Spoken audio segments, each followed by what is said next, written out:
Section 6.4 Adding, Subtracting, and Multiplying Radical Expressions.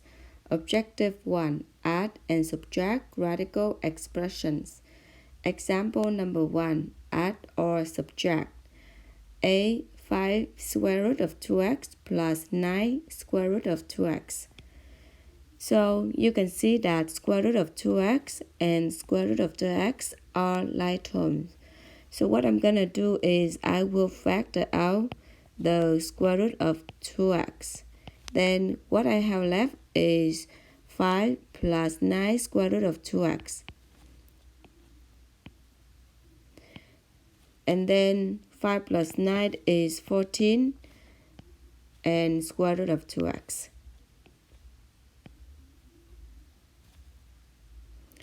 In example B, we have cube root of 10, cube root of 10, and cube root of 10.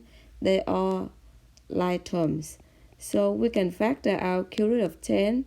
So what we have left is 3 plus 7 minus 5, and cube root of 10 factor out. Then 3 plus 7 minus 5 give us the answer is 5. Then we write 5 cube root of 10. So what do we learn in example number 1 is that if we have the radical the same means the same index and the same radical, then we can factor out, and then we just simply add or subtract the number together. In example number 2, square root of 12 and square root of 3, they are not like terms. So we cannot add them now, but we can simplify square root of 12 before they give you square root of 2x and cube root of 10. They cannot simplify more. They are in the simplest form. They all look the same. That's why we factor right away. In example number 2, the square root of 12 and 3, they are not the same. So we need to simplify. Square root of 3, we cannot simplify more, but square root of 12, we can simplify this. So square root of 12, we will break like 4 and 3. Because 4 is a perfect square number and 3 is not a perfect square number. So we write 3 square root of 4 times 3. We just copied out the second term again. Now we use the product property. We will separate the 4 and the 3. Then square root of 4 is 2 and square root of 3 we copied out. Then we have 3 times 2 is 6 square root of 3 plus 7 square root of 3, and we can factor out the square root of 3.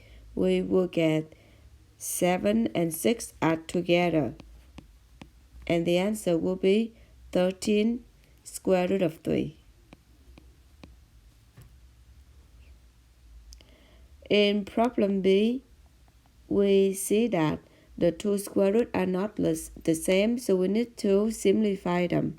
So 20x is 2 times 2 times 5 times x, because 20 is 2 times 10, right? So now we will combine the 2 and the 2 in one group, because we are working with the square, so we need two numbers the same. So we're going to break 20 as 4 and 5x. So 3x and then 4 times 5x minus 7. Okay, so 5x cubed, we're going to break like 5 times x times x times x. Then 2x the same, we're going to break like 5x and x squared.